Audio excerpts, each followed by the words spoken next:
사랑하는 커넥티드 공동체 여러분 안녕하세요. 오늘은 사순절 14일 목요일 아침에 여러분에게 인사드립니다. 오늘 여러분과 함께 나눌 말씀은요, 누가복음 5장 3절로 11절까지 있는 말씀입니다.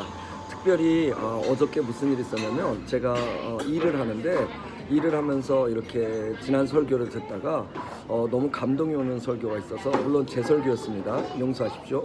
감동이 오는 설교가 있어서 그 설교의 일부분을 발췌해서 오늘 여러분과 함께 좀 같이 나눠볼까 합니다. 제 탕입니다. 네. 하지만 오늘 이 말씀이 여러분에게 은혜가 있었으면 좋겠습니다. 오늘 함께 나눌 말씀 누가복음 5장 3절로 11절에 있는 말씀입니다. 예수께서 한 배에 오르시니 그 배는 시몬의 배라. 육지에서 조금 뛰기를 청하시고 앉으사 배에서 무리를 가르치시더니 말씀을 마치시고 시몬에게 이르시되 깊은 데로 가서 그물을 내려 고기를 잡으라. 시몬이 대답하여 가로되 선생님이여, 우리들이 밤이 맞도록 수고를 하였으되 얻은 것이 없지만은 말씀에 의지하여 내가 그물을 내리이다 하고 그리한즉 고기를 애운 것이 심이 많아 그물이 찢어지는지라. 이에 다른 배에 있는 동무들을 손짓하여 와서 도와달라 하니 저희가 와서 두 배를 채우며 잠기게 되었더라. 시몬 베드로가 이를 보고 예수 무릎 앞에 엎드려 가로되 주여 나를 떠나소서, 나는 죄인으로서이다 하니, 이는 자기와 및 함께 있는 모든 사람이 고기 잡힌 것에 인하여 놀라고 세베대의 아들로서 시몬의 동업자인 야고보와 요한도 놀랐습니다. 예수께서 시몬에게 일러 가라사대 무서워 말라. 이제 후로는 내가 사람을 취하리라 하시니 저희가 배들을 육지에 대고 모든 것을 버리고 예수를 쫓으니라. 여러분, 미국 맨하탄에 대단히 유명한 은행이 있었는데 이 은행이 유명했던 건 굉장히 독한 은행이었답니다. 그래서 무엇이 독했냐면 사람들에게 담보를 잡고 그것을 자기 것으로 만드는데 굉장히 탁월했던 은행이래요. 그런데 어느 날 수수하게 옷을 입은 여자 하나가 들어오더니 대출 담당자를 만나고 싶다고 했답니다. 이 여자는 대출하는 이유가 업무상 2주간 유럽에 체류할 기간이고 그것 때문에 한 600만 원 정도가 필요하다고 얘기를 했대요. 은행 담당자는 대출을 위해서 보증을 위한 서류를 필요하고 담보가 무엇이냐고 물어보니까 이 여자가 밖에 세워놓은 롤스로이스라는 매덕이 되는 그 자동차가 담보가 될 거라고 얘기했대요. 이 은행장과 직원들은요, 고작 5,000달러, 우리나라 또 600만 원 정도를 대출하기 위해서 3억 원 정도의 차를 맡긴 그 여자를 비웃었고요. 그리고 아무리 생각해도 600만 원 정도를 빌리려자면 분명히 돈 갚을 능력이 없다고 생각해서 대출을 해줬답니다. 근데 정확하게 2주가 지나서 그녀가 유럽에서 돌아왔고요. 당당하게 은행에 들어와서 5,000달러를 600만 원을 원금에 이자를 더해서 갚았다고 합니다. 이자는 약 15달러 41센트, 그러면 하나로 따지면 18,000원 정도의 이자를 갚았답니다. 그러니까 이 대출 담당자가 놀란 거죠. 그래서 물어봤답니다. 아가씨, 우리는 정확한 날짜에 돈을 갚아주신 데 대단히 감사하고 있습니다. 하지만 궁금한 점이 있는데요. 아가씨의 신용 정보를 조회해보니까 엉망장자시더라고요.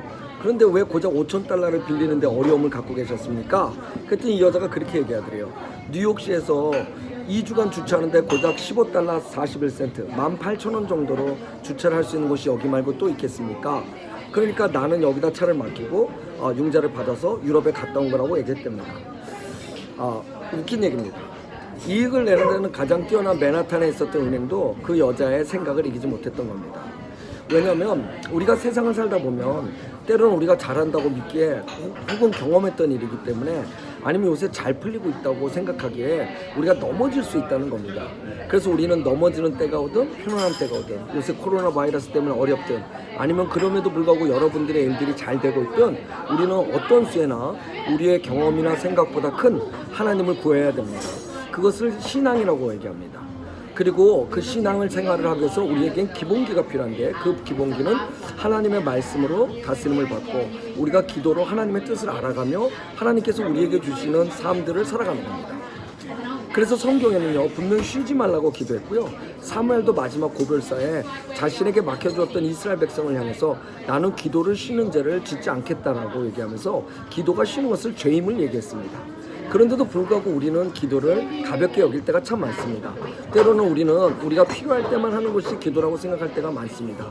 그런데 성경은요, 우리로 수시로 기도하게 하시고, 그리고 우리가 기도가 깊어질수록 우리의 깊은 기도를 통해서 우리의 목적이나 우리의 원함이 아니라 하나님 당신을 발견할 수 있는 것들을 늘 말씀해 주십니다. 그래서 우리의 기도는 깊이 던져드려야 됩니다.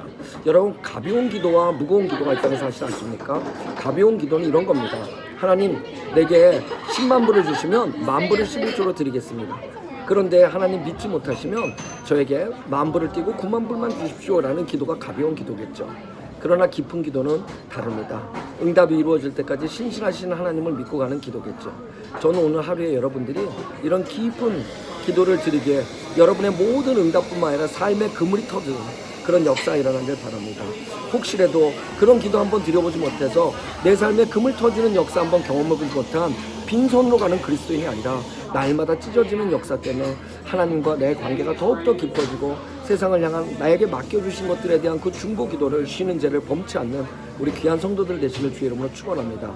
오늘 깊은 기도, 그 깊은 곳에 그물을 던지듯 깊은 곳에 기도를 드림으로 하나님이 여러분을 풍성히 채워주시고 경험하시며 무엇보다도 내가 여전히 하나님 안에 있는 것들에 대한 은혜를 누리실 수 있는 귀한 하루 되시길 주의 이름으로 축원합니다.